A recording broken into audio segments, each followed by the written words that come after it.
inside Thursday night. How's it going? Alright, strip back, good crack, multi-trade podcast. Share the knowledge you know, help to make our sector grow. Everybody's learning from experts and the journeyman. Insights. What's the story? What's the crack, Steve? What's happening? Another week, another episode. Yeah. What have we got here? Finally came. What's this? I thought I was the only one. Yeah, I know, yeah. You were slagging me there during the week. Yeah, and I finally came. Yeah. I was away for a week, and this actually came while I was away, so Yeah.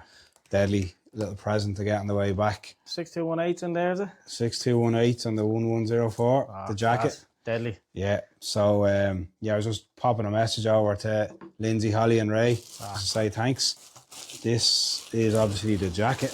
Crying out for a jacket and a high vis one as well at that. Yeah. Look at this bad boy. Think of that weather we've had this week. Yeah. I wore that all week this week on the job and I've come out bone dry. The jacket's taken the hit, but it's taken a good hit. Thermal and comfortable at the same time, you know. And you know what? It's very hard to get a good high vis jacket Yeah. with the right insulation in it as well. So You'll be working out in the garden now looking at the business. yeah, unreal. Delighted with that. What have you got to go with it? The bottoms there as well. They're all branded as well, which I noticed on yours as well, with the reflective bottom one as well, Deadly. which is good. Good for the visibility as well. Yeah. It's a reflector, like, you know what I mean. Yeah. 100%. So that's the bottoms. So you can see the reflective Snickers logo on the back. Limited edition. Limited edition. You've got your usual pockets, Yeah. as we know we need for all our crap that we have as electricians. But even put your hands into the pockets there and feel that comfort, you know what I mean? And during the winter now, that's going to keep your hands warm as well, you know? Yeah, they're actually lions. That's unreal. Class. Really delighted with that. Spot on. Deadly. Welcome to another episode of Insight, the Strip Back Podcast. I'm Stephen Buckley. And I'm Keith Delahan. And this podcast is sponsored by Robus Lighting, the world's leading LED lighting company. And in association with Snickers Workwear Ireland. We've got a couple of really, really interesting guests in the studio with us today. We've got TradeCounter.ie. If you want to introduce yourselves, who have we got here at the table?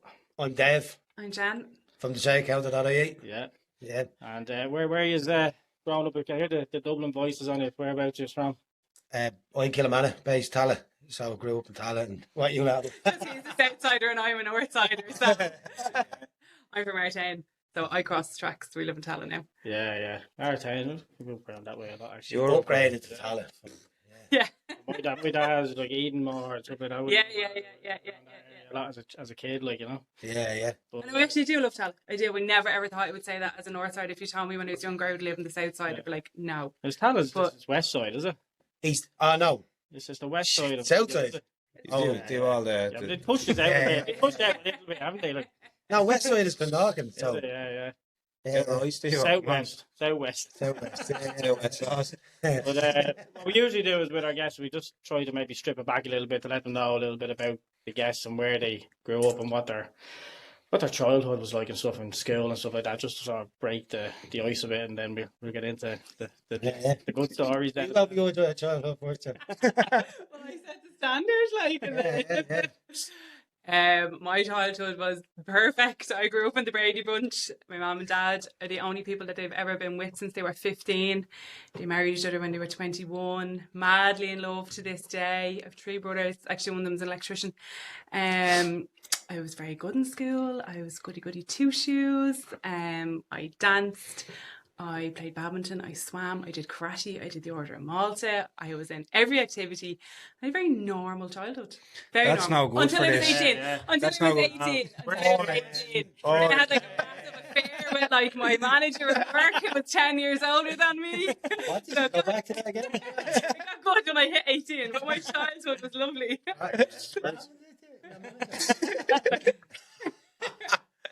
That's for the overload. That's pretty over there. That's after 12 o'clock. What happens in the north side stays in the north side. Yeah, exactly. You have to beat that one now. My childhood was grand, so quite normal childhood as well. Yeah, my mum and dad, my mum's from Belfast, my dad's from Kerry, and 4 Jesus. siblings, yeah. My dad's a painting contractor. He done a lot of work for Cosgraves. He done most of their work back in the 80s, so we had a good crew back in the 80s, my dad, yeah. So, yeah, my mum was a stay-at-home mother, kind of similar to the dynamic we've created. Yeah.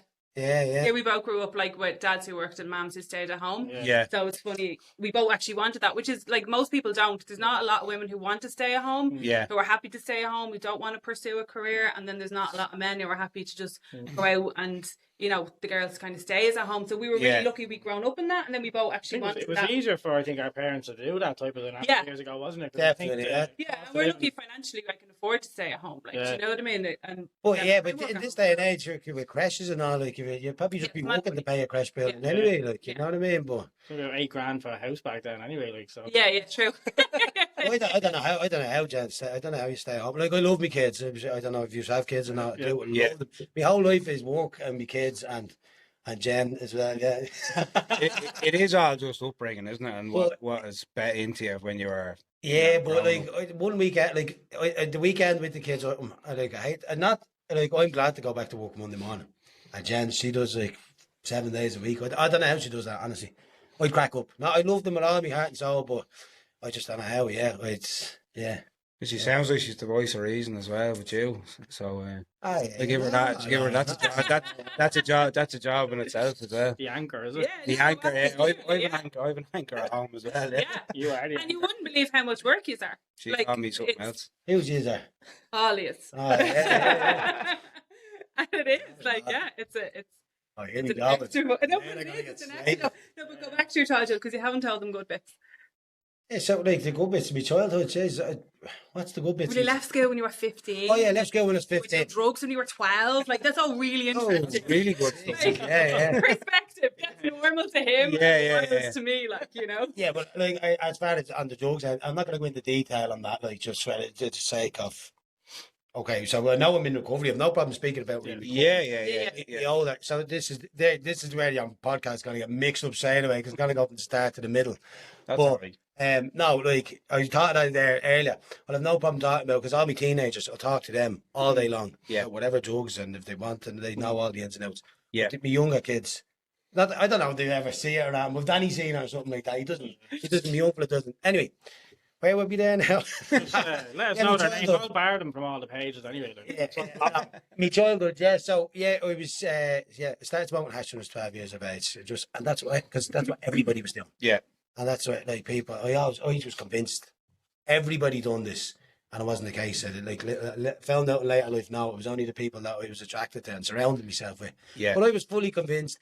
Everybody smoked hash in the estate at that age, and that was like every teenager you knew was. You know what I mean? Because your world was quite small because you didn't do the things that I did. Like you didn't play sports, you didn't go to clubs. So who you hung around with, that was your world. Yeah. Do you know what I'm saying? Like I was seeing different people 5 days a week, 30 different people in a different class in swimming, in dancing, in badminton. Dave's world was quite small. That was your outlet. Yeah. As well. His belief system was built on his perspective. Never took to any sports. Played football once, and just never took to it. It was into animals. I had a load of pets. Loads of We both did, which is just so cute, I think.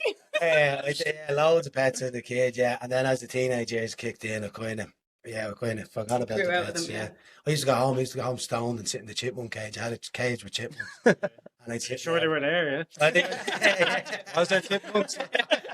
Just an empty cage. Everybody used to go home and sit in their chipmunk cage. They used to sit in the thing. They used to be running into my pockets and all. But then I was like, So I went to work with the chap next door to me. So against me outlet wishes, because my dad, I think, had hopes for me because I was painting. Like I loved work. I did. I loved it from it. Like even I remember I was about 10 years of age. My dad bring me out onto the site. So I still remember the site. It's still like it's out in Dunleary, and I'd be working with him in the summer and all.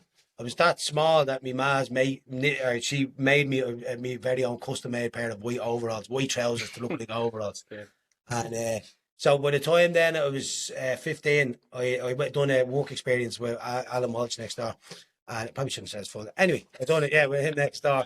He was a toilet contractor, And it was just because the one thing I didn't like working with me dad, I was the boss's son. Yeah. And I felt like I was being treated like the boss's son. Yeah. And when I was working with Walshy next door, I was just one of the lads, I felt like. Yeah. So after a week and a work experience when I was 15, came home to me, man, that's it, I'm going to be a toiler. Yeah. And decision made, and they were like yeah, and that was it, decision made.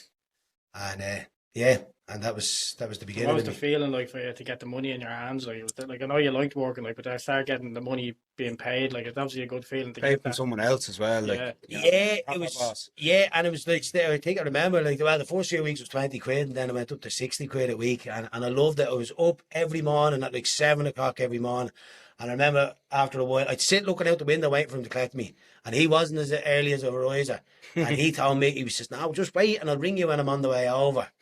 And it just goes to show me I was being navigated and moulded kind of back then without even knowing it. Yeah. Yeah. I was mad for the work, like, and then. But can you, like, so Dave was ADHD, and at that time, No, like, I don't. would have been completely. You definitely do. What? At that time, completely undiagnosed. Like he Yeah. didn't really get I hadn't cleared diagnosed that. until about 3 years ago. 3 years ago. When my young fella was getting, So you're looking back at like a child who struggled in school, and then like what we now know educated is work was his hyper focus. That's why he was up early. That's why he's sitting at the window. mad That's cow. why when you asked about the money, that wasn't even what drove him. Do you know what I mean? He just found something that ticked his boxes that he Yeah. never found. It was in never 15 really money, years. to say the truth. Like, It he was left never. school because he cried all the time. Yeah. He won't tell you that. Cry all the time. He left school because he cried a lot and he didn't I like it. left school because I used to. If the teacher, I was the way I found myself in school was if I could make the lads laugh. I wasn't a big tough cunt. I wasn't a fighter or anything like that. Yeah, yeah. If I make lads laugh, Yeah. then I'm all right. I'm in with so Protected then. that was my kind of shield. Yeah. So if I was class down, and then a teacher would only have to say, Dave, then just keep it down there, will you? And I'd fucking Deflate you. oh no, I'd burst out crying, and it was the most like. So in primary school, it wasn't too bad, but when I was in like second and third year, and I was sitting, I remember one time, I'll never forget this. This was like when I was like, oh, I have to get out of here.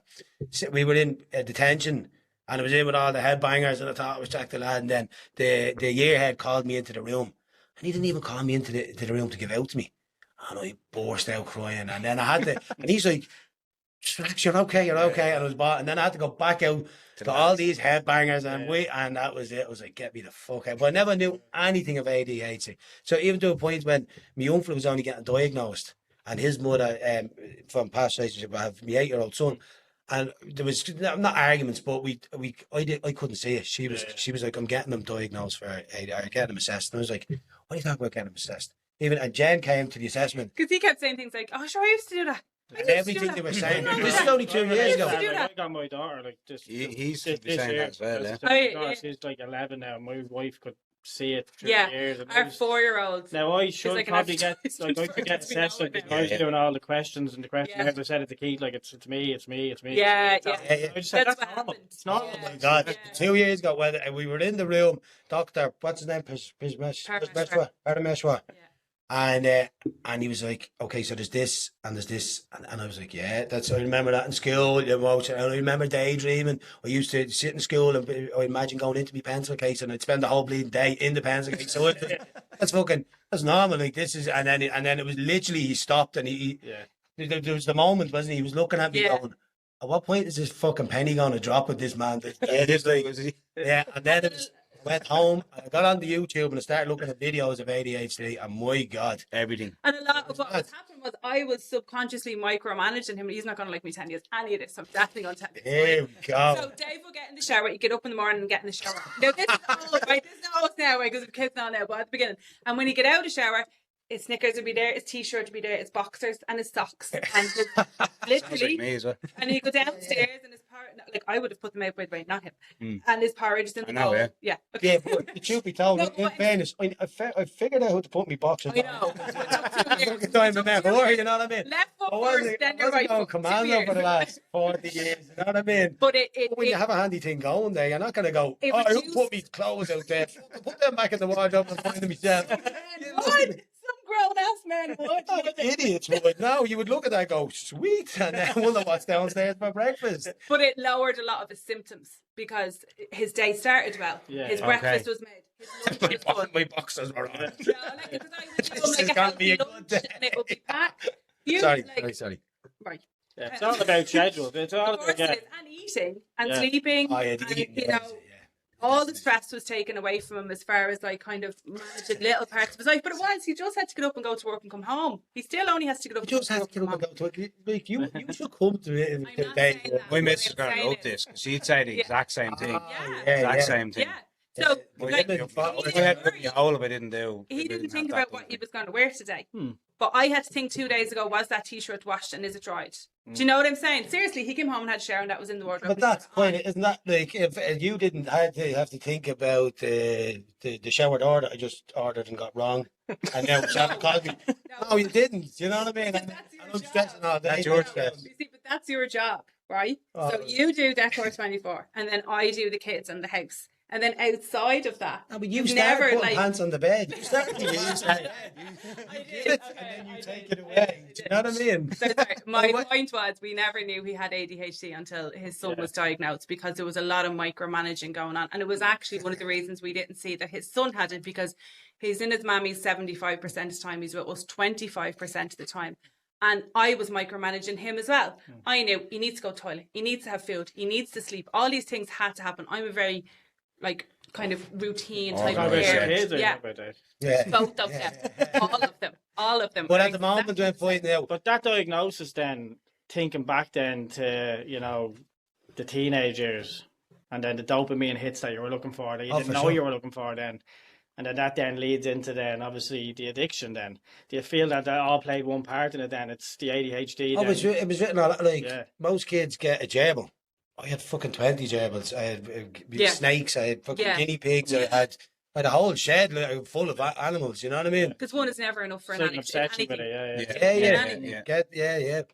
But the moment I did find out, it was mad with Danny, with my young fella. Jan thinks my whole world just revolves around Danny. Like I love all my fucking kids, you know what I mean? But it's like when I learned about ADHD, he was only not like learning about it. Yeah. But it's almost like looking back in time to see how his little mind is working, because you know you don't remember all that way back. You might remember little bits. Yeah. But I'm watching his little brain work, and it brings you back to Seen a lot of yourself and him, like. and you're not, yeah, do you know what I mean? Did So it make you upset? Did you cry? Like for that? Because you know, like, there's a bit looking back at He's yourself, overly you slagging him. it might be emotional because I'm No, just thinking no, like he is, I have that yeah. feeling myself now when I look at my daughter Yeah. and I look back at certain things that she might come in with struggles that she might be having in Yeah. school, and then I think back to little How you were things treated. and how I flashbacks, might have masked myself Yeah. and got Yeah. around Oh, those you were situations. just told you were bold. Yeah, that's Yeah. it. Yeah. You know? Oh, for sure. you And can then told you about You just think back No, it to is. James, if you had maybe noticed something back then, things could have been slightly different. You know what I mean?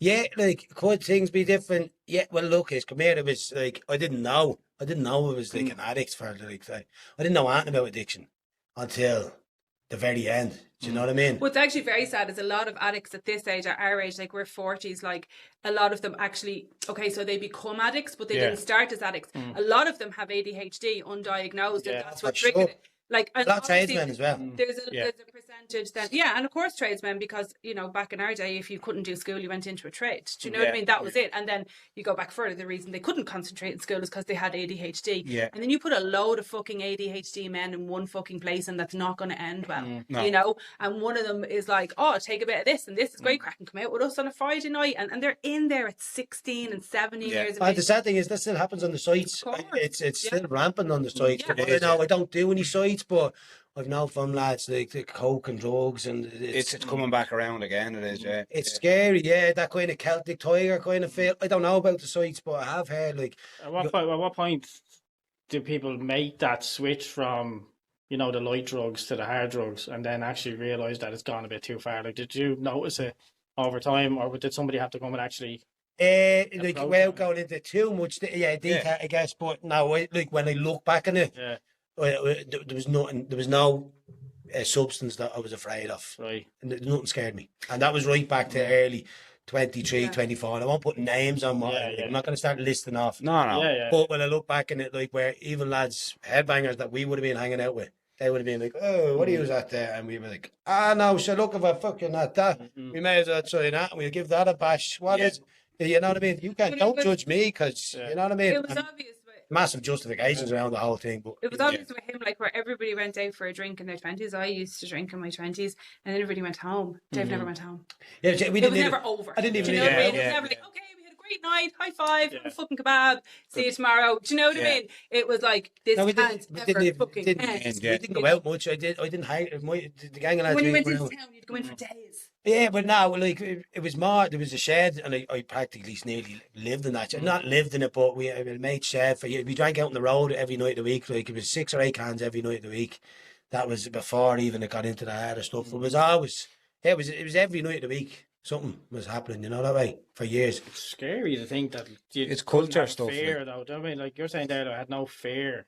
No, not of back then. anything. No. But that's a scary thing in itself, isn't it? Yeah, no, You're not absolutely. afraid of anything that Oh. could literally kill you, you know? Oh, and there's some of the situations and scenarios I've got in. Like I went traveling across the world, and some of the situations I've put myself in that I can only imagine now.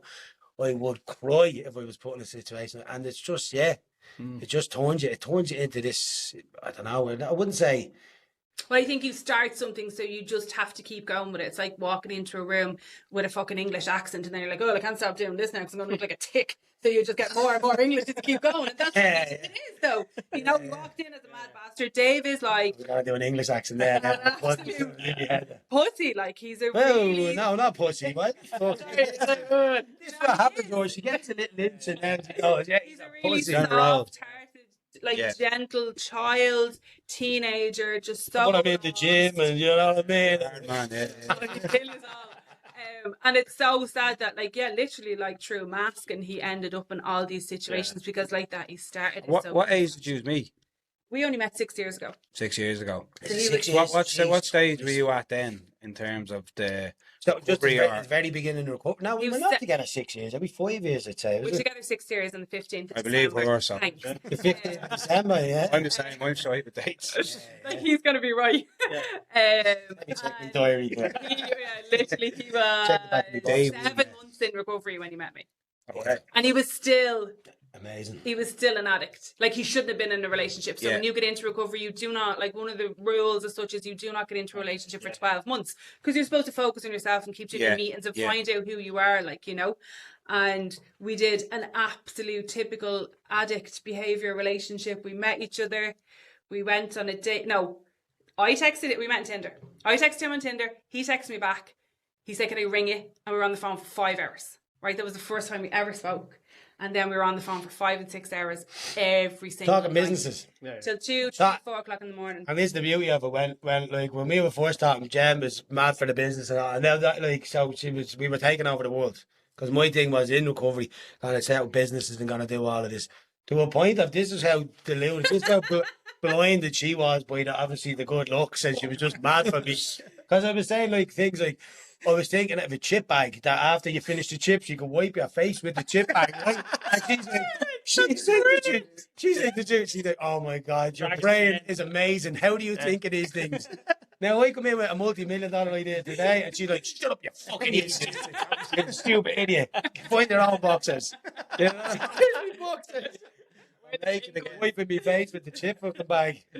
Yeah. We started up a Frownix business, had actually. a fully functioning, like, business within 6 weeks of meeting each other. Yeah. Just the Frownix. Tinder thing, obviously, I'm like, with Yeah. my wife, back I'm to with that. her since I'm 15. Okay. like, Oh, so I wouldn't that's know nice. any of that Yeah. side of it and the online dating. But at what point, like, coming out of recovery and say 7 months into it, like, sorry, in recovery, and obviously you're always in it, but at what point do you be completely honest with somebody, like, on the other end of it? Is Like, it from the start, honest? like, as in honest of, like, of your situation, like, You know, he told me in the first phone Oh, call. would you have about been straight away? recovery? Yeah, About like me past? yeah. Would you have been nervous? No. No. Jeez, anybody I'd be. Deluded. He thought he was great. Like, he's like, So it was great. I was 7 months in recovery. Yeah, like after see, this is the other thing. yeah. So perspective and bars are. Jen didn't we get to have see played the different. last 5 years was 5 years from hell. That's where it all went. There was no more partying. There was no more people hanging out in the gaff. It was the last 4 or 5 years was home alone, morning, noon, and night. Absolute psychosis to a point of where I thought the neighbours were coming through the roof. I thought there was people out the back. I thought detectives were telling me. I thought that the house was haunted. That I had an app on my phone that the app was telling me what the ghosts were saying. To a point of where I was following this app around the house. And also backing True. horses based off the book it goes telling him. Because one day I was sitting there, and the phone, I looked around and the phone said glance. The next thing I was sitting there, I wasn't in the right, I was using flat. Under the influence, yeah. Under the influence. And next thing, I went in a shiver, and the next thing that this app said shiver, right? So this was 2 for 2. Now, I'm like this, looking around, going, this is finally really talking to me. And then I grabbed the blanket, put it on. Now, whether I seen these 3 words come up on this phone or You imagine them. the next word said blanket. I'm with it. This is true to God with that. I'm up and I'm like, right, fucking, I know you're talking to me. I know you're fucking talking to me, right? Give me the winner of the next 3 horse races, right? And I sat there for about an hour, and all I could get out of the thing was King Henry. I like a load of different words, but I got King and Henry out somewhere. Got all the change together out of the gaff, up to the bookies, drove up to the bookies. I'm like a madman, like convinced I know the winner. So I found something Lord George or something. Yeah. Close enough. I'm looking at you going, this is the winner. Like, handfuls of change. Horse came nowhere, back in the gap, and I'm literally screaming, you fucking wanker. That's a shit tip, yeah. And that's not even talking about the chipmunks running around. Stop. And that's the lightheart, like that was It's actually comedy. not funny. No, Yeah, I It's know. not. I No, know. it's happening now, but like it was, yeah. That's how bad it was. Yeah. I'd hold cutting ceilings to look through them. It was full on. Look, it took me a whole year of recovery before my mind ever came back. Like when I say it came back to a point of silence. Silence to me is a fucking 1,000 conversations going on. But in early recovery, at the end of me using and the first year of recovery, I'd lost all confidence. There was no way I was sitting in a room like this talking. I couldn't even go into a shop. True. And if I was talking to someone, I was saying hello to a woman in the shop or There's something. still a lot of paranoia. Someone walked by me, my mind was on that and that person who was that. And that was 6 months. I was even coming home from my meetings and I was still looking up at the whole ceiling. And I remember I was going back into them saying into me aftercare, and I was like, I need anti-psych meds or something. They were like, we're not doctors, but if we give you, all we can tell you, if you go on that, you're quite possibly you're going to end up back where you started. And they were right. Because if we did get peace and quiet out of a tablet, it The would have been. gym was the first time you came home to me and went, I nearly my cried God. in the gym. Yeah, I you did, nearly burst out Yeah. crying because it was the mind was just so savage for months and months and months and months, and then it it must just have been a year and a half into your recovery. You went to the gym. flatlined one day. I was in the gym and my mind just went like flatlined. Just silence, like, for silence. like a couple of minutes. And it was about 60 seconds. Yeah. And I nearly started bawling, crying because it was that point in my recovery that I was like, I'm gonna be all right. Yeah. I'm gonna be okay. Yeah. I'm gonna get me. I literally thought I'd given my mind over to this, and I was never getting it back. Do you know that way? Yeah, yeah. But now that my mind is a mile a minute, but it's like it's my mind. Yeah. And it's not focused. And It's it's not all negative. over the place, but it's Yeah. my mind. Yeah. It's my thoughts. It's not my, intrusive thoughts. It's It's not not. like, no. I yeah. suffered very bad with intrusive Intrusive thoughts. thoughts, I won't say That's really what. bad. Yeah. I didn't even know what intrusive thoughts were. I had to start looking it up because there was this mad I shit was coming. He's never looked at them. Yeah. I got the secretary to look it up. Yeah. Where's my boxers that wants intrusive thoughts right now? You know what I mean? I looked it up. Yeah. But those thoughts and the voices in your head when they're good, they're good, and when they're productive, they're productive. you We know had what I mean? Brian Penny, and Yeah. just thinking that like similar things with the addiction With his and, recovery as well. the thoughts and stuff like that. It was mad stuff. I had Yeah. intrusive thoughts after I had our daughter. I was sicker than I ever thought was possible. Like I never even believed postnatal depression was a thing. I was Yeah. like, she said, baby, what's possibly wrong with you? But I Yeah. ended up Uh, in our neighbours' gardens, in my pajamas, tearing the skin off my arms, Taking convinced a bad people were coming to take Daisy, convinced, I wrote a letter saying I'm not a fit mother, you can take my child. But I had intrusive thoughts and they were, it actually, I suppose, helped me understand him a little bit. Yeah, I but, was going to say that. yeah, but it's when you suffer with mental health out of your control, it is beyond being able to ever explain it to anybody who hasn't. You just can't. Yeah. Like you literally can't. Like there's nothing tangible in real life where you could say it's a bit like this. Yeah. Can you actually explain it to yourself after? Do you feel like a different person after it? Oh yeah, You know what I completely. mean? Like, can you actually relate to that person after it? The only thing I can relate to is some of the feelings. So I know all I ever wanted to do was die. I just wanted to kill myself. And actually what was more frustrating was that I couldn't because I had a baby. And I knew I couldn't. Do you know that kind of way? So almost the luxury of being able to kill myself and get away from it was being taken from me, which made it even harder because then there was no other option as far as I was concerned. But again, like it was tough time to say the least, because it was now. So he's new in recovery. He didn't know how to fucking look after himself. He definitely didn't know how to look after me. Right. Yeah, when you're trying to say something. Just cut you across and says, I can keep doing that. What were you like then? sick. It was too, like my mate John said it to me one day. He says, two sickies don't make a welly. And it was because I wouldn't say sick, but like I'll always have, I was gonna be a bit fucking. Well, you were newly learning how to manage your own emotions. I was only had to get cleaning up a fucking lifetime of a mess, and then I was like, I'm just Another problem. Fucking fix myself. And you have to remember, I had to come in, and I was like never touched a drug, never drank, cleaned the fucking house. You know, was always there listening to him, supporting him. All his chip bag wiping his fucking arse ideas were amazing. You know, and then all of a sudden, I'm a fucking psychopath, and he's like, the fuck is this shit? Like, not what I signed. Yeah, but literally, no. Like literally, he said to me many times, "This is not what I fucking signed up for. I can't look after myself. I can't fucking look after you." Like, you know, it was horrendous times. Truly was. Yeah. And they just tried to throw meds at me, and I'm not into meds. Yeah. So I took the hard way and read a book actually. Awaken Your Power, Jerry Hussey. Amazing. I've read hundreds of like self-help books because I'm just into psychology and stuff like that. But it just, for whatever reason, that was it. Like that was. Did you have any other like external support like coming in? No, nothing. Oh, you did. You had your man. What's the chap? Oh, I did. I had Conal Harper. Yeah. Well, he was. He was amazing. Connor Harper. What's his name? Oh, she I thought. hope he says this now, Dave. Oh, Connor. I'm gonna tag him. Tag him. He is amazing. Get him on next week. Yeah. Oh, he's amazing. That's Connor guy. Him and Jen on together. He's the first Jen, psychotherapist I ever met who was educated in all areas of it, because I was dealing with my own mental health, but I was dealing with our relationship at the same time. He's so educated on ADHD, on addiction. I didn't have to explain anything to him, like, and he was brilliant, but he was a long way down. I had to get myself to a point of even being able to talk, like, you know. And it's tough for even people, because you know you hear those horror stories of other people that don't make it out the other side of it. Yeah. And I know you said, you know, I couldn't do something because I had kids. We know I mean, other somebody who people didn't make it you know? out. Yeah, and it's tough. So to be able to, you know, actually recognize that you're unwell and actually go and look for that support, because other people wouldn't, and then it can be a completely different outcome, you know. Which is... I rang the maternity hospital on a Friday at 4:00 and I said, I'm going to kill myself. I have a 6-month-old baby. I'm sitting in my car and I am going to kill myself. I said, I don't know how to say that any other way. And she told me that there was nobody there at the minute if I could ring back on Monday. Jesus. And that's how bad the mental health service is, in my experience, for women. But, you know, there isn't a great mental health service in this country whatsoever. There's not great any services in this country.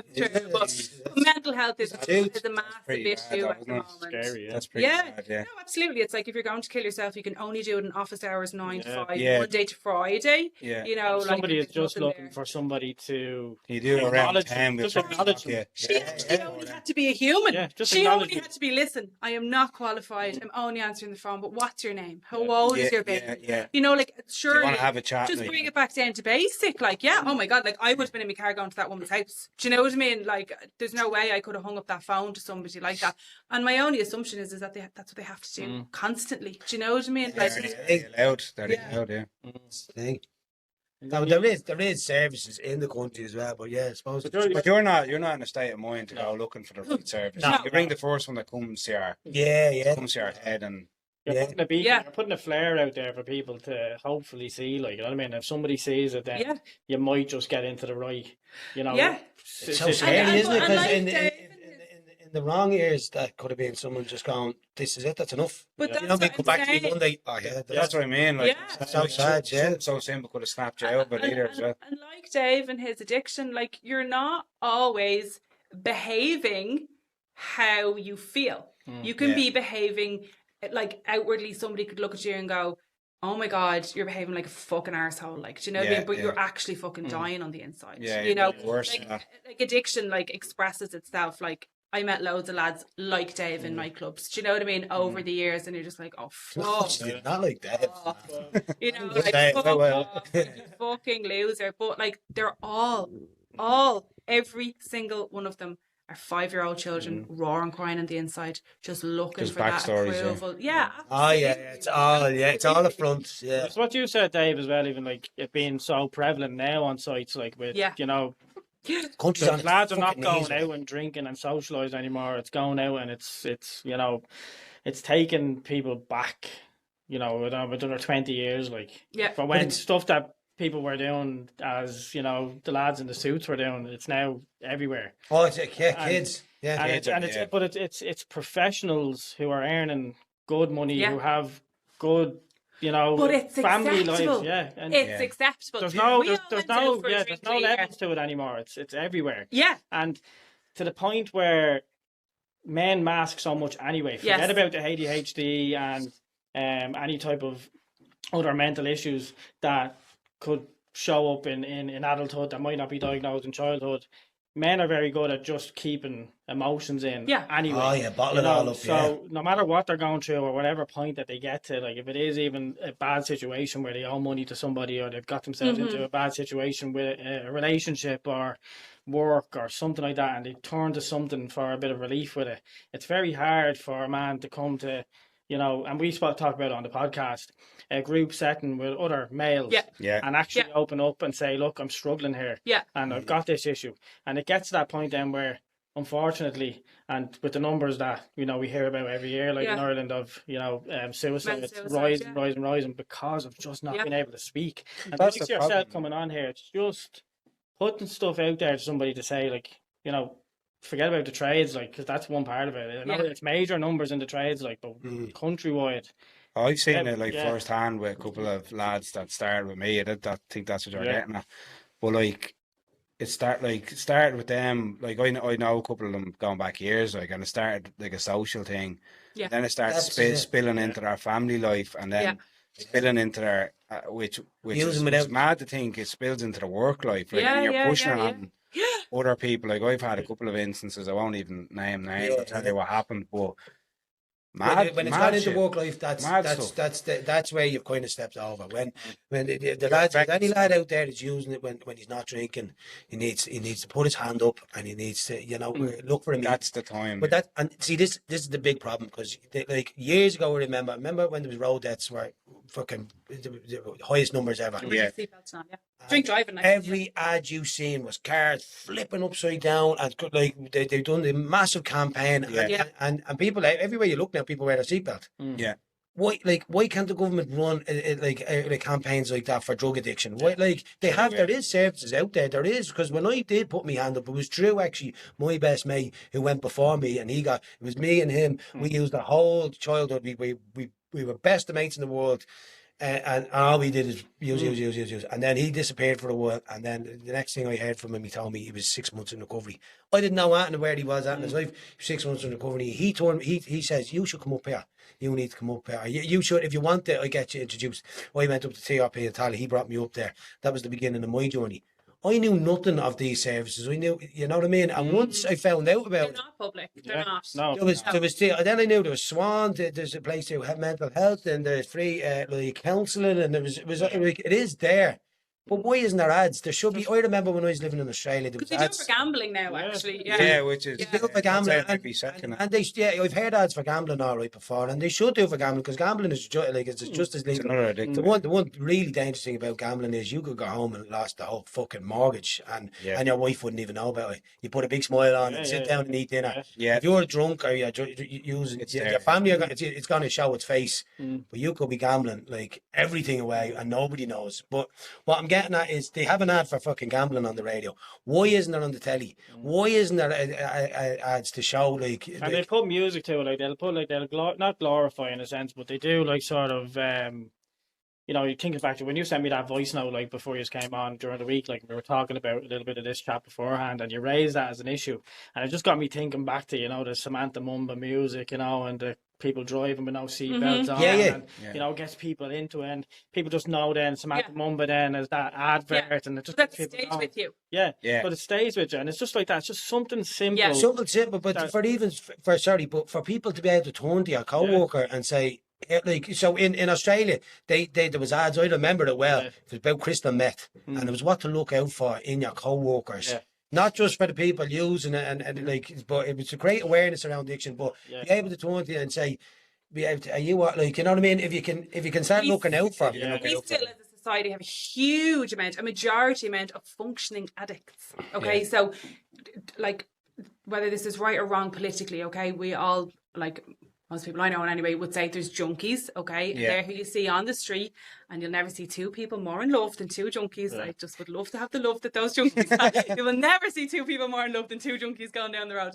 And then it's like everybody else, okay? So it doesn't have that like Skid Row stigma attached to it yet in our society. In our society now, if you're out and you're doing, and I probably use all the wrong terminology because I don't do drugs, but you're doing a line, and then I see you, shut up, Jeff, and I see you doing the next weekend, and then I notice you're going into the toilet and work and stuff like that. Like, I still think we live in a society where even if I raised a concern with somebody else, to be like, oh, just stop. He's fucking in here every day. He's 3 kids at home, seeing him at the football match on Saturday, because they're functioning. They're still participating in life. They're probably arguing with their wife. They're probably not getting up with the kids. They're probably falling behind in work. They probably owe an awful lot of fucking money. They're probably crying when they go into the toilet while they're fucking snorting it. But the reality is, when you're functioning, it becomes acceptable. And I think even for the addicts, it's like, no, I'm not that bad. Do you know what I mean? I'm not that bad. But you are. Like, if you're doing it at all, you're that bad. I was at Kristen, before I started my own business, there was a lad that I knew, and I was at a Kristen, and like, it was in like a dance. There was like a dance floor, and I was like, where the fuck was everybody? Like, no one was there. Like, and I was standing with one of the other fellas, and I went into the Jacks, and the Jacks was packed. All in the Jacks. I was just like, wow. At a Kristen, like, that's really sad. just like, wow. It's like what Dave That was mentioned annoying. there in Australia, like, of just of, you know, you going in and you noticed and you can understand what that situation is. But then taking it back then to just normal situations where you're talking about like co-workers, and it's not the people who are actually doing the drugs. It's been able to notice maybe. Look out for it. And I've said this to Keith before as well. Like, you see these companies like the one that I work for that like would have like, you know, hundreds of people working for them, or offices that would have hundreds of people in it, and they all run these, you know, days where they get people in and they do mental health first aid courses. So I'd be a mental health first aider, and when I was on that, I'm doing the course and I'm looking at them like, that's great. That's great, because when you're in an office space, you're working around all these booths and you see people that are very close to you and stuff like that. But then there's me then who goes out in the van and I'm working on my own, working with one other fella. Absolutely. And then right there, it's not sort of advertised to the likes I was saying to Keith, like you might have 10 guys in the company to maybe just have a mental health first aider in a, you know, a smaller size business. But you would work as a team. They all work as a team, so they'll have like, you should have like maybe 4 lads working together on one project, another 4, and then another 2. Yeah. But it's easier to spot. It's easier to spot it, I think, because they're working together so much. Where for the likes of these people who are in the big offices, they don't really like get the chance to really see like what everybody's doing. They also don't really care. No. Like, your boss doesn't care in a big office. That's the truth, okay? This is just a number. And realistically as well, like, you're sitting in vans together. Do you know what I mean? Like, you're eating each other's farts while you're having your lunch. Like, you know what I mean? Like, you're in each other's pockets. So you care more about those people. Like, so I do think you notice the little things. And you have like a responsibility, I think. You know, notice somebody's appearance maybe changing over time, or, you know, like you were mentioning there, PO and all stuff, somebody's maybe smelling a little bit worse coming in, somebody that's not sharing, somebody that's not caring about themselves. You see the decline, You start to notice it, you know what I mean? I just think to have somebody willing to, now I know Keith, like maybe as a business owner, wouldn't notice it more because it's his guys. But to at least have maybe one other lad in the company that would be trained up in it, I think would be a major step forward for any of the smaller businesses, you know. But even the services that are in place, like, it took me because of my mate went into recovery, for him to say, like, you should come up here. But I didn't know anything of them. Like, if you were sitting at home and, like, you were watching the telly and there was an ad popping up for the local services in your area, or it was on the radio, like, it was government funded ads to say, you know what I mean? Like, when I tried to tell myself, I rang Peter House. I knew it. Do you know what I mean? It's highly advertised. You were lucky enough in a way, like, that you did hear a third party. Yeah, but and the other thing is, I think what a lot of people is, and lads, is, like, if they're only using Thursday to Sunday, well, I'm not an addict. I'm not going to go into a meeting and say I'm an addict. You know what I mean? I don't. You know what I mean? I put it down Monday to Thursday, but it's only on the weekends it's at it. But if you're in your 40s and and you Monday know what I to mean? Thursday is pure depression. And you're still saying that. Monday to Thursday, pure depression, and you pay your bits of bills, your mortgage and that, and then everything else goes in coke. That's an It's a addiction generational problem though as well, because Sure. our generation is a generation of no ads. Yes, Right, so like we are you the would have last grown generation. up like, and you would have had to have watched your RTE Yeah. and your BBC, and you would have had Yeah. to deal with the adverts and watch them. Yeah. And even with the radio, like people would be listening to the radio and you'd Yeah. be listening to the ads on the radio. Now it's Spotify. You get to listen to what Pay you for want. no Yeah. ads, You pay for no ads. And But you if you don't didn't watch like the TV first anymore, minute of you this know? podcast, the first 3 seconds, Yeah. gone.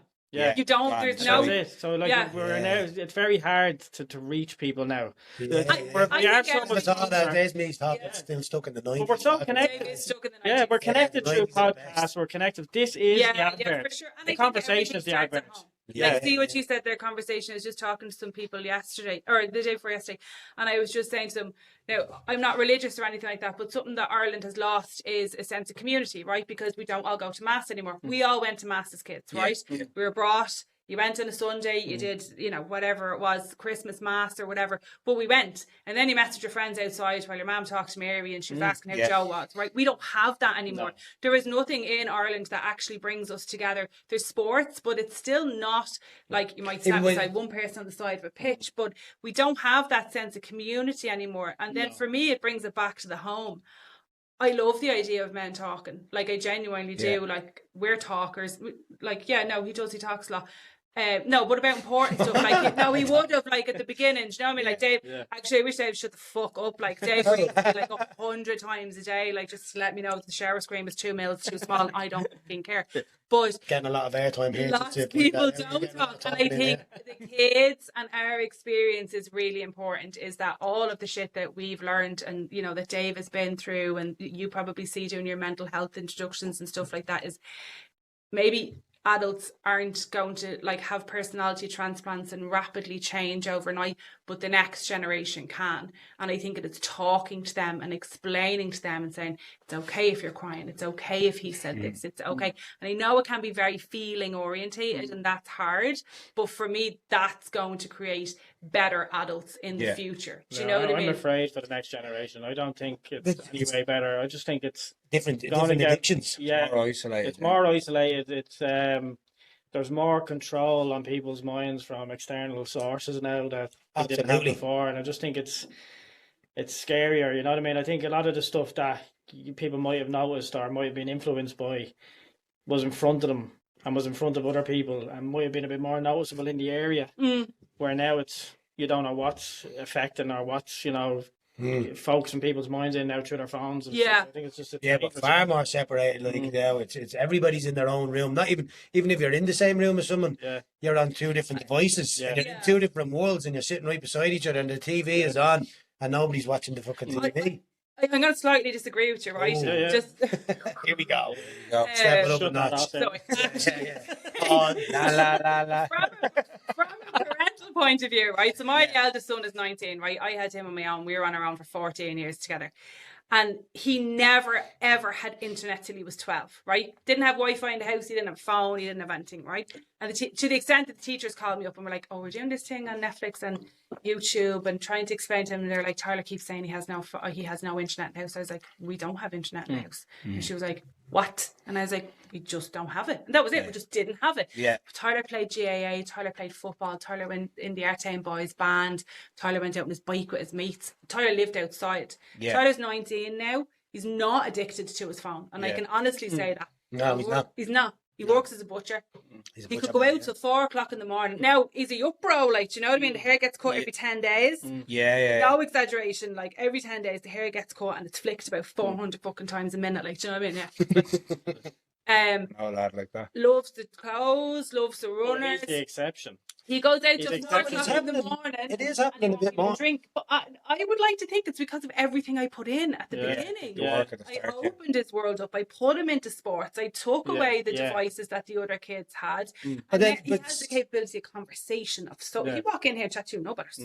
Do you know Yeah, what I he's mean? better able to have a chat, but then but that contradicts completely because then there's Craig, who's my influence. So my daughter and me son Craig, they're from a past. That's a whole different podcast. That's That it. story anyway. But they grew up in a far different, and I won't Yeah, go into yeah. detail on that one, but they grew Different up environment, yeah. in a completely flipped environment. Opposite, yeah. But Craig is the exact. Craig could go out now, and he loves his rock climbing, and he go Yeah. out. And this, I remember the day he came back because he was old enough to have a drink, and it was Yeah. after a year or something. But he was out, and he was back at 1 in the morning or 12:30. And I was looking at him, I was like, "What are you back for?" And I genuinely thought, "Right, you're getting money, or you have a bag of cans, Yeah. or something." He's like, "No, I'm just home." And I was like, "What do you mean you're just home? Like you have to be in the night." But He you says, said it there. He does rock climbing, and you introduced him to that when he was 12, and he was fucking lost. Right. Yeah, Lost. yeah, he was Dave lost. only met Craig when he was 12, okay, and he was lost. He had grown up in "Yeah, we said, yeah." a non-existent parental background, okay. Yeah. So this is my whole point. You can actually Mold them. bottleneck them into what is good for them, Yeah. and then. That's not like, I looked a lot deeper into things like that. It's not actually just telling them what to do. You're literally creating their brain. You are building Guiding them, the yeah. grey matter and how deep those grooves go as to what gives positive feelings, what doesn't, confidence, etc. So he doesn't realise it, but he put Craig in rock climbing, and that's why he turned out how he did. Can I play devil advocate to that then? Yeah. So that and it's brilliant, and I Yeah. think that is Yeah, 100%. the way, and it probably is the way people should be paving it now for the next generation to maybe get back into Old school. being active and Yeah. old school activities. But do you think that those people that are doing that, including yourselves, who are doing something positive for their kids, like, will for a little while have a generation of kids who, for some reason, those kids would have been the popular kids and found it very easy to link and mix with other kids because there were so many kids that would have been active and into external activities. But now, because the majority is being pushed towards online and TikTok and all social media and AI, all that crap, that they'll be slightly the minority for a while, like the likes of your kids, and that's maybe a danger for a while, that they might not have big groups to find, that they might be on their own in that situation. But if you they put them in I'll sports, let you answer this. Yeah, if you then. put- I'm lost on this. No, I think the sport. I started Tyler not follow a question, yeah. in GAA when he was 3 with the mindset you started going to the GAA nursery needs when for he the was dogs 3. as well. It No, is. that's the guy No, clubs it is is. rampant with the No, coke it as is. well. I That's the wouldn't- sad thing of it. Yeah, I wouldn't that's disagree another with thing that that. needs to be addressed. I wouldn't disagree with that whatsoever. But my sole purpose, even back then when he was 3 years of age, was so he had a reason to get out of the fucking Yeah, bed on a that's the Saturday difference, morning. yeah. That was it. He Well, had to get up. but He owed a team. He owed other people. People were Yeah. dependent on him. He had something Sports to is do the very. next day. I No, I think the team environment, I think that's a different thing altogether, because you'll keep son, like, has excelled in sports now as well, and he's doing really well, and I think that's a team environment is it's brilliant. It's just the other situation I'm talking about, maybe not taking it as far as the teams, right? Just getting your kid active. Yeah. I think it's hard for people to get their kids even active, Yeah. solo active. Kids that want to go out, maybe just do something for themselves outside Yeah. the house. Oh, it's legal. They don't know how to be on their own outside the Wait, house, but they know how to be on their own parenting? inside the house. It is because It's lazy parenting. Danny, my uncle, right? If I let him wake up in the morning, and I have done, and I do, and I give him the tablet, and we're Not just- often. Not often, no, but you Yeah. give him the tablet, and he would, like, he if he's on that for an hour or two, and you try and take that tablet for him, he is a mess, and he doesn't want to let go. If I get him up and we get shoes and socks on, we go out and we go for a walk, he is the happiest kid in the world. But kids don't know how to go out of the house anymore and actually go and knock on somebody else's door. But no knocking on doors. It's hard to know if it's answering your question, if it's bad parenting, because I've noticed over the years, like Callum has always, like your lad, has always been in football, like and doing really well at it now. But you could see at a certain age there was the separation with his old friends. So some of them veered Okay. to computer Yeah. games, and Yeah. maybe they weren't good at sports. You know what I mean? Yeah. And they veered down the isolated route where they're sitting in their rooms. Like Callum still has mates that he's still friends with, but they'll sit in their rooms, like, you know. They only know how to talk to each other through headsets. They're living in a virtual world. Yeah, it's Well, scary. our young fella went out with the girl next door and he never saw her. They just texted through the fucking wall. Yeah, it's like they were mental. about like a cavity block away from each other, and they would just text each other. We were like, when's the last time I saw Caitlin? I don't know, 2-3 weeks ago. She lives next door. But I agree with you, though. It's definitely pushing. Yeah. Because It's there is also stages where they say, I don't want to do that, like, and it's like, you're fucking doing it. So like. this is it. Dave lets Danny give up, right? Danny's obviously Dave's. So Dave lets Danny give up. So I started him in ninja training when he was 3, little karate thing, right? Yeah. I used to bring him every week, not about it. Dave brought him 1 week, didn't want to do it. He's grand, he's not going back to that. Do you know what I mean? Nah, Whereas that. See, that Jen gives very... does he do ninja training now? No, but it was after Right, a few weeks so- of it, because he was just standing there. Yeah, He could be so good at it, you don't even know he's doing it. Like. Oh, yeah. That's what ninjas do, yeah. You can't send him into ninja training if he's just standing there getting chopped in the face, you know what I mean? That's bad parenting in my eyes, you know what I mean? Bring you back next week, you know what I mean? It is teaching them that tolerance level of being in an uncomfortable situation that, you know, as an adult, it is good for them. You're not putting them in danger. And if they don't like it, it's generally because maybe it's not the sport for them, but it's generally for another reason, because all young fellas love running around kicking the shit out of them. To a point, yeah. No, I do remember back in the party days, and I remember the lads going home, and it was always the lads, I'm up for a match in the morning. They'd be going home like from a gaff at 12:30 on a Friday night or whatever. Yeah. And I remember I'd say to the lads who we would have... They were losers going home. We would have won it, yeah. And I remember, like, oh, hey, remember that? Like, Hey, 3 days later, we'd be still in that gaff, and you'd be like, that can. Do you remember that loser who went home 3 nights ago for a match? What a loser he is. And we'd be still sitting in the same gaff. But it's for Breaking me, up the bookcase to burn it in the fire to heat the gaff up. it starts when they're born. And I know that sounds crazy, but it does. Literally, like my 4-year-old and my 3-year-old, they're 2 little girls, and I'm so much more educated as a parent than I was for my 19-year-old. I knew the basics, and I was strict, and I was a good mother, right? And, you know, he's a good kid. But these 2, like, I'm literally fucking training these. On their case. Like, every they're day. bonkers. And I tell them every day how beautiful they are, how amazing they are, how magic they are, how they can do anything, how if somebody doesn't like what they wear, that's okay. You don't have to like everything.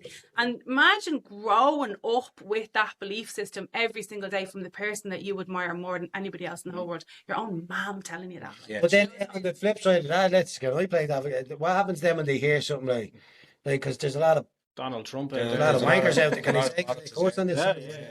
So, and when they finally get to hear, like, and it's not true because my daughters and they are beautiful, they are amazing, but there is going to be me and bastards out there that say, you're ugly and oh yeah, but you're their belief horrible. system is that they're beautiful. They don't need another person's opinion. They have a belief system. They have a core belief system that no matter what outside opinions are, it doesn't penetrate because they know. So what you say doesn't matter. Okay. And that has to start. But it has to Print that start on at the the start, and familiar. it's so important with boys. And it's so important with girls because we all grow up as men and women dealing with different things, and it has to begin at the beginning. And that's why I say it's lazy parenting. Parenting isn't as easy as it used to be, and it's also not taken as seriously as it should be. Because you want to bring kids into this world now, you better be fucking committed because it is not a fucking walk in the park. And you're bringing them into a fucking war zone. And if you're not willing to How did you protect manage them, years ago? Now this is what I because think. it wasn't like this. There wasn't Instagram. See, there was less. podcasts, There was less focus on it. True, yeah. There was It was more just out on the road, wasn't it? Just you was get out, simple. everybody goes out on the road and plays for the day, come back in when it gets dark. And your brain just developed very naturally. In normal environments, you learned conflict through somebody taking your football. You didn't learn it by somebody calling you names on TikTok. You had the or one. Snapchat. It finished on the street. You didn't take it back into your room with you. You know what I We mean? had the one weirdo on the road, but like, Yeah. nowadays it's like a million weirdos on the But road. continues, you know. Yeah. And that's the dangerous part of it. Yeah, and So home when they was- see that fast car, that's one thing now that has to. I know probably going off topic here, but I just Yeah, I seen that first. it's kind of- fucking everywhere. Yeah. It's like, but What is it's it? fast gas. Finding the It's canisters balloons, everywhere, you the know. canisters. Yeah, and Yeah. they love that. It's Like, but our the little fucking taste crazy of thing is it's legal to be brought into it's brought in as a food product. So they're bringing fucking hella loads of it. It's and you know who told me that the caretaker over at the church, I seen him, he was over there with the kids and he was walking back with like about 8 bottles. And I said to him, Joe, I said, good night last night, had you? And he said, this is every single weekend Picking it here. up, yeah. In the I church. seen it outside the house. We were working in a house in Finglas, and I didn't know like they were doing external insulation, and I was like, what is the cans like?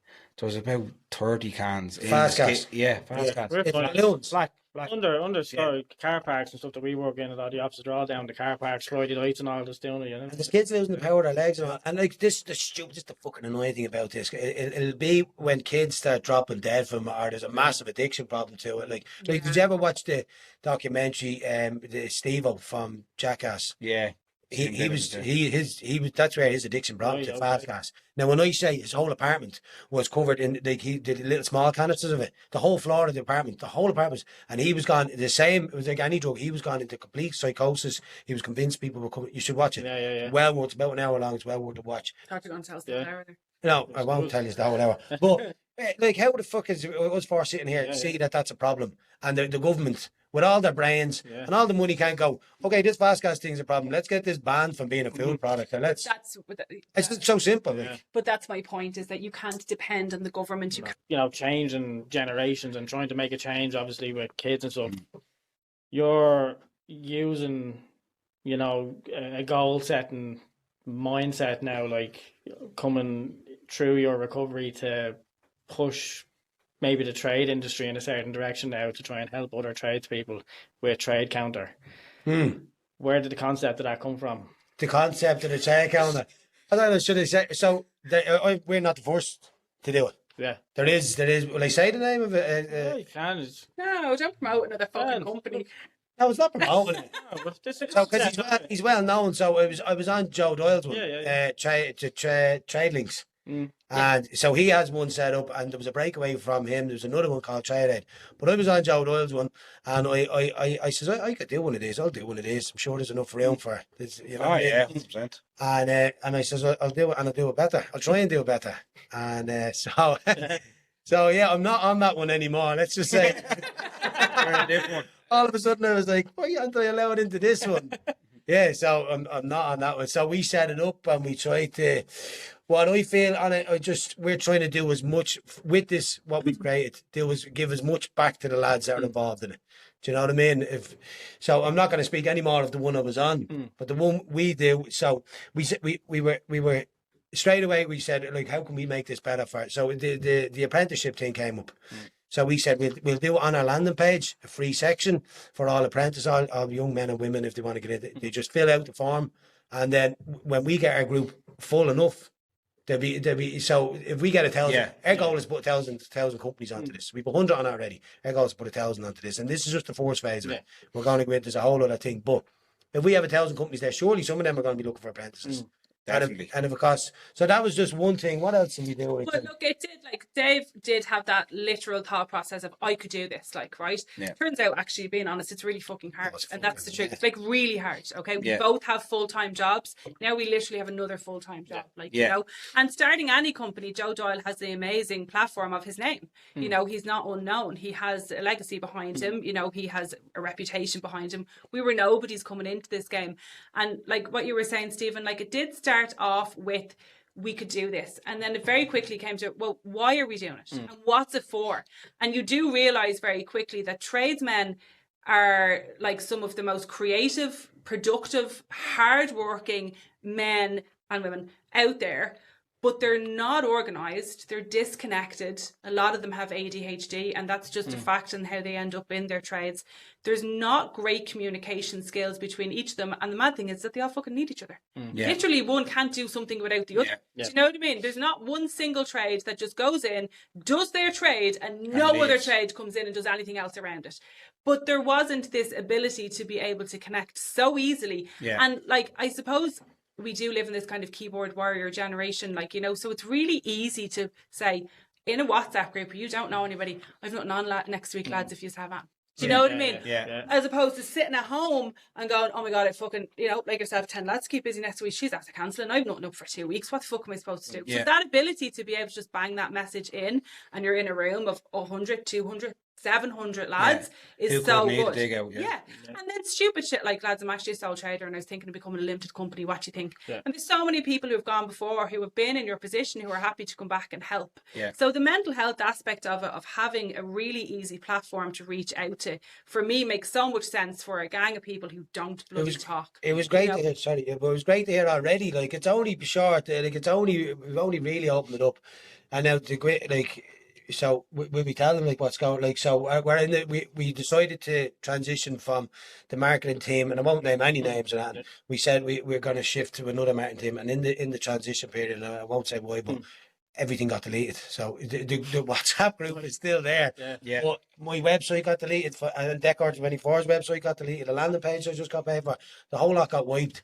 And we only found this out 2 weeks ago. Now our new marketing guy is taking care of it, but it's like it's been. For at the beginning, I thought we set this up as an automated service, maybe make it a bit cheaper and put it out there to the lads, and this thing will sell itself. And no such thing. No. We're into it for the right few bob as well. Like we've invested, like, and I won't say the number, but it's a right few bob into it.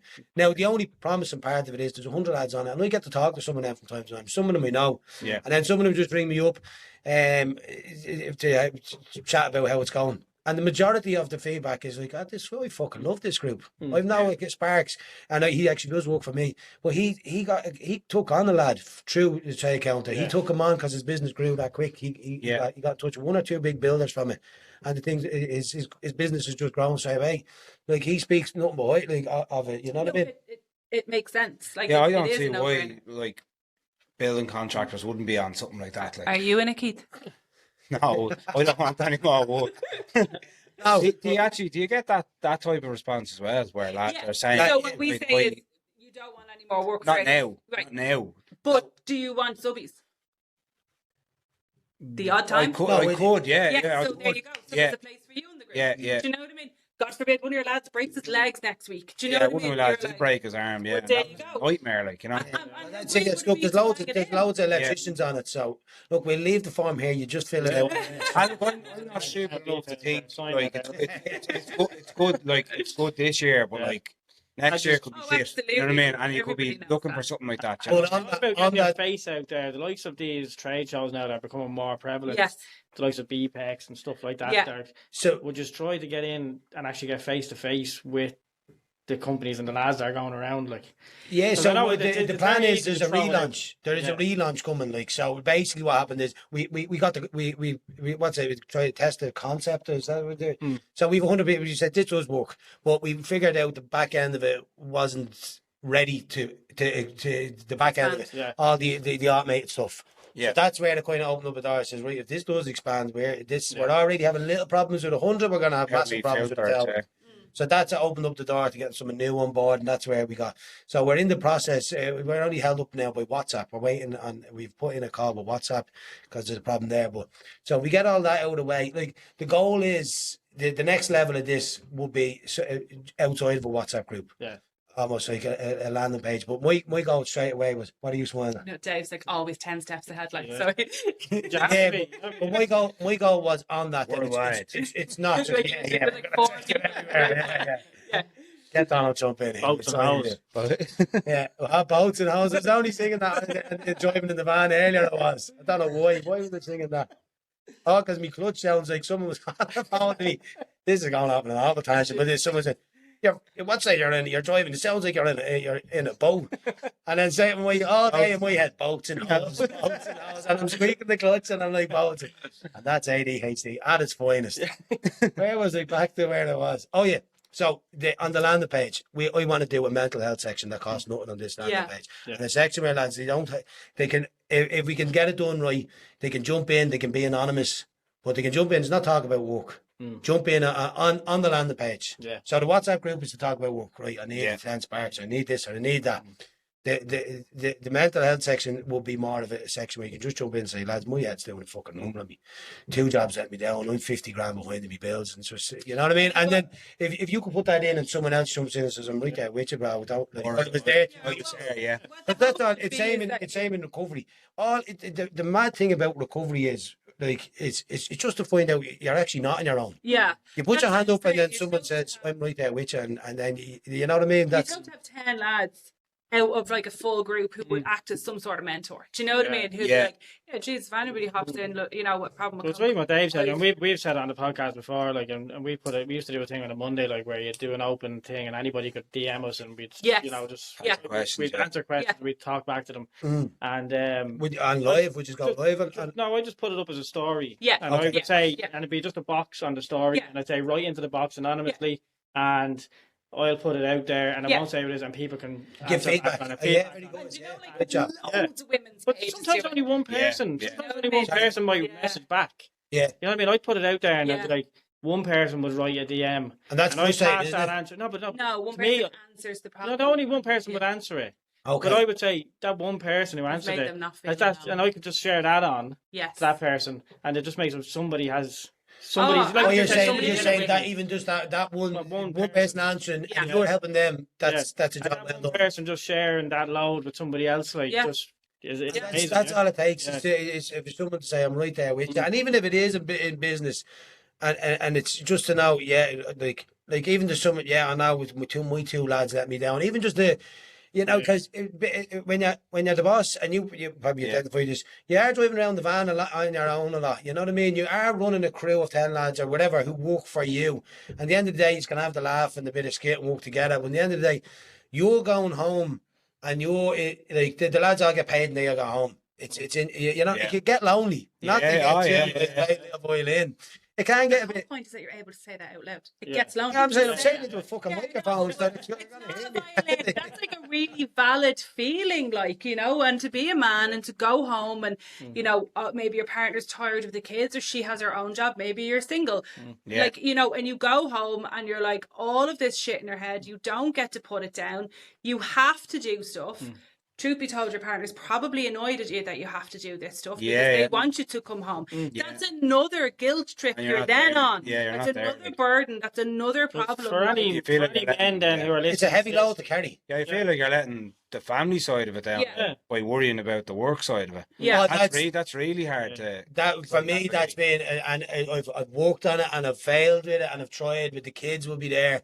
And the phone, and it's almost it can only describe it as being like the addiction. You're almost running upstairs to answer an email. What I say because if you answer that email, then it's gone from your head, kind of thing. Yeah, I'd be a bit like that as well. You can't focus like. What I say to Dave is, and you like, in my opinion, like, you are failing the family. Oh no, you are, because your responsibility when you walk in that door is to be a father.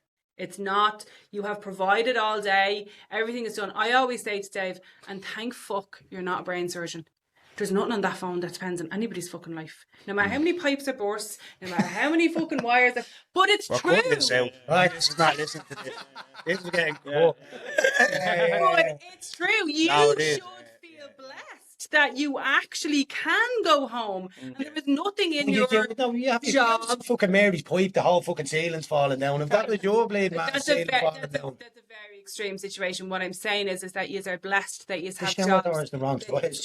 That's important shit. And nobody is dependent on you outside of those four walls for those 2-3 hours until they all go to bed.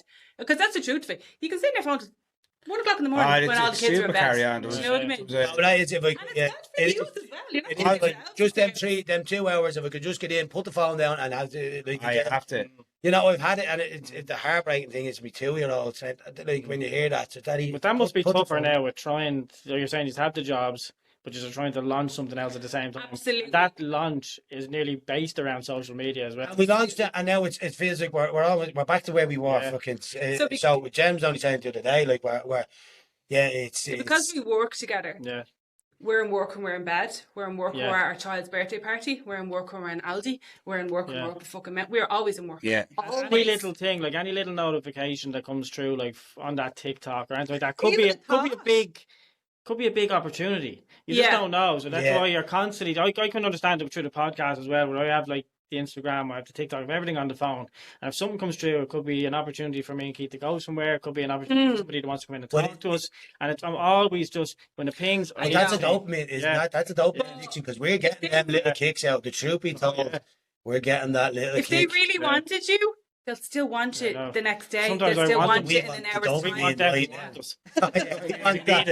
want that dopamine. Like, I'm fucking desperate, are you? Straight away, like... no, yeah, seriously, you so for mentioned anybody, in there, so you you want to mentioned there, obviously, people listening and not understanding that they might need the help or they might need the support. Like, so, like, there could be people now, earbuds in, Yeah. doing a bit of work on a fuse board, or they could be driving in a van to a job, listening to this right now and thinking, right, do you know what? They're onto something there, and I need to be a part of some community here that might not help them, might help them, help their business, or they might just help them mentally, like you said. They might get something from it, either professionally or personally. And I think that's what you're trying to offer. That's And as a relaunch for yourselves now, if you were hoping that somebody that's listening to this podcast right now was going to try and find us, where would be best to find us? TheTradeCounter.ie. Yeah. So the website is live. But no, it's not actually. So don't look for Right. us about another week. So So TikTok at the moment. Yeah, So on TikTok at the TikTok, moment. TradeCounter.ie is live on TikTok. You'll get me or Yeah. Dave. And then the landing page, the website should all be launched within about 7 days. The WhatsApp group is active. It's Yeah. it's the landing page is just a boy. Yeah. So people can't jump on now, but like we're relaunching in about. And there's a fee then, is there, for somebody? Do you want to mention the fee? Yeah, 149 plus the VAT for the year. Yeah. There's no other That's other good. charges. That's for That's full support from you then as well. Oh, any Yeah, no, problems? absolutely. Yeah, we've talked to most of the lads, the 100 lads that have on it. At some stage, I've given them a welcome message and spoke to them. And we're not just the group, like, you know, we've kind of always tried to go above and beyond. Like, so we've reached out to a lot of businesses. So you get your QR code, so you get up to 20% off with businesses that we're affiliated with. That's another thing that That's the really other good, groups were not doing. So Yeah. I walked into any of the suppliers I know now. It's a lot in Leinster, but we've a sales girl going to jump on board when it's relaunched, and she's going to ring suppliers all over the country. So basically, you know the discount you get from your wholesaler. Yeah. But like someone who mightn't go in there, like a like regular to your wholesalers, mightn't get the discount you get. Yeah. But a lot of wholesalers are saying, well, if they show this QR code, they'll get the discount. They're part of this group. Or this Yeah. community. So they'll get the maximum discount. Yeah, And as well, so lads who And are people might see that. Yeah. So what are you doing with that QR code? What's that about? Yeah, no, You know what I mean? absolutely. And then you get Yeah. people talking, and that was another thing we were doing as well. or you could even have the QR code even up there to even get wholesalers to promote your page Yeah. and stuff. You know what I mean? It's just It great. works. as well. That works both ways. Yeah. Like, you know.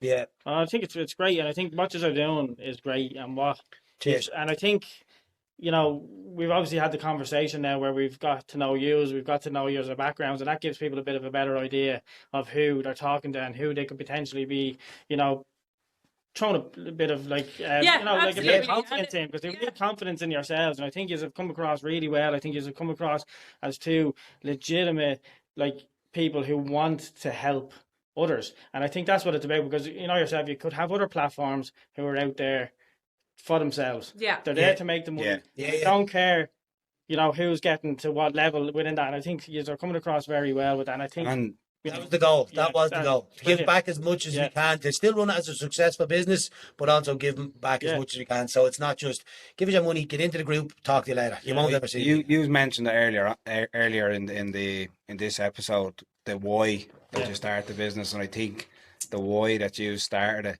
is correct. I listened to a book recently, Simon Sinek, Start With Why. Yeah. So you have to know why you're doing And it's these never things. changed for us. It's never changed. Yeah. You know, like it didn't start that way and then it's turned into something completely different, because that happens. Like, you know, you start with an idea, it doesn't work, or, you know, the why, the resources aren't there, or even the community isn't there.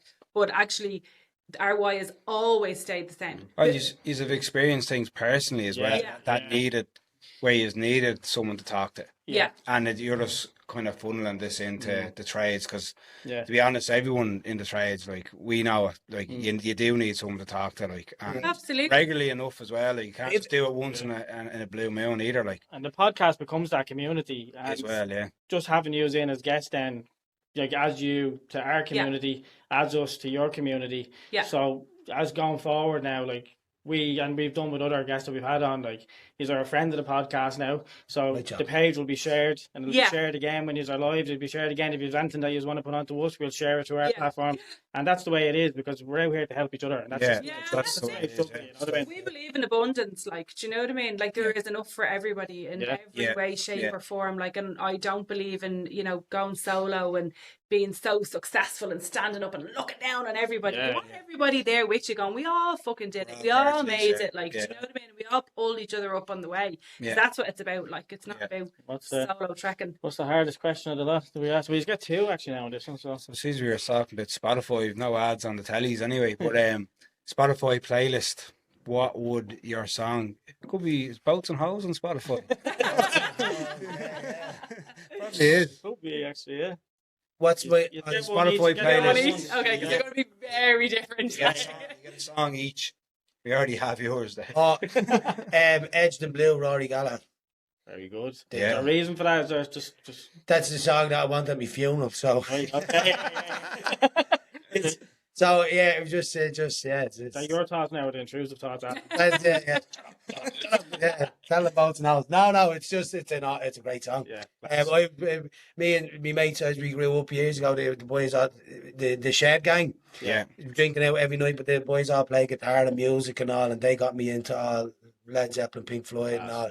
So they introduced a different kind of world and all the rave music sort of things. So Yeah. and Rory and Edged in Blue was Deadly. yeah. Class. Deadly. Jen.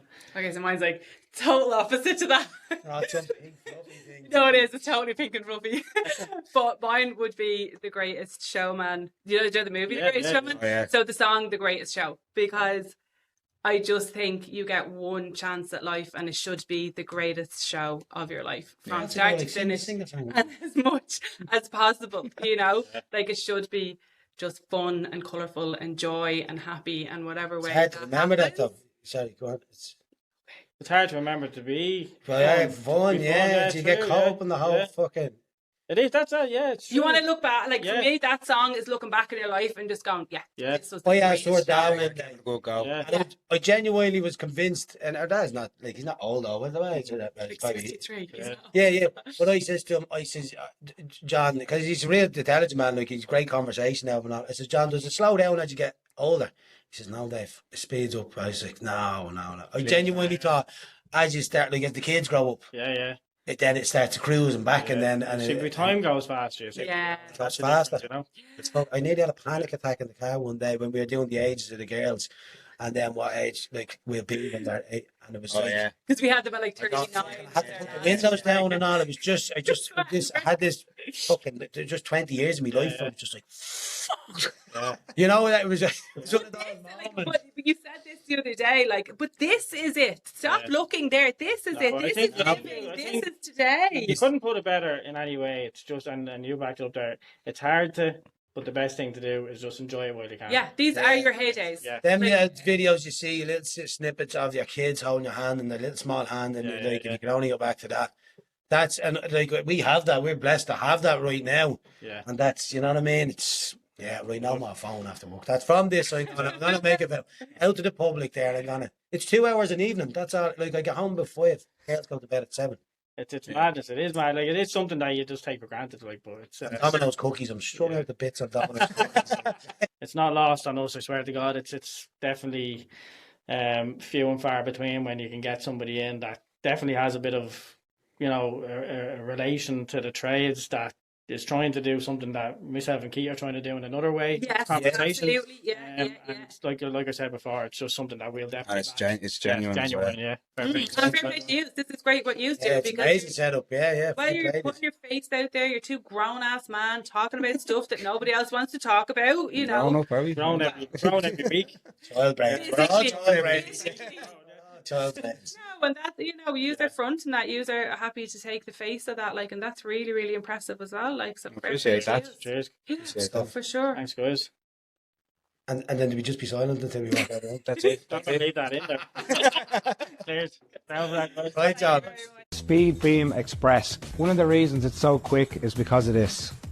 Every Speed Beam Express has an integrated emergency base. You simply snap in the true plug and play pack for emergency functionality. No messy wiring, it's that easy. This LED batten is packed with express features, from marked drill points for maximum precision to end caps with an easy twist lock close. And it's just so tidy, I always find robust battens give you an extra little bit of room to work with. Right, Keith, another episode in the can. Yeah, really enjoyed that one. Thanks very much for our guest for joining us this evening on the episode. Yeah, 100%. And a big shout out to our sponsors, Robus Lighting, the world's leading LED lighting company, and Snickers Workwear for their continued support on this season. If you liked what you heard, come back next time for more overload chat and guest interviews. And make sure you head over to wherever you get your podcasts. Give us a follow to be notified when the next one drops. Take it easy. Talk again next week.